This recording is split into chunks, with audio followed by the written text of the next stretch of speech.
ঈদে মুক্তি পেয়েছে শাকিব খানের শিকারী এবং জিতের বাদশাদার ডন। তাছাড়া কলকাতায় মুক্তি পেয়েছে দেব অভিনীত ক্যালোর কীর্তি ছবিটি। তিন সুপারস্টারের ছবিকে কেন্দ্র করে এক ধরনের প্রতিদ্বন্দ্বিতাপূর্ণ আবহাওয়া বিরাজ করছিল বাংলাদেশ এবং কলকাতার দুই জায়গাতেই।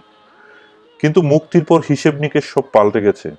শাকিব খানের শিকারী ছবিটির সামনে দাঁড়াতে পারেনি অন্য কোনো ছবি। বক্স অফিসে সবার শীর্ষে অবস্থান করছে শাকিবের শিকারী ছবিটি। তাছাড়া শিকারী ছবিটি 12ই আগস্ট মুক্তি পাচ্ছে কলকাতায়। স্বভাবতই তখন শিকারীর আয়ের পরিসংখ্যানটা পৌঁছে যাবে আরেক উচ্চতায়, সকলের ধরাছোঁয়ার বাইরে।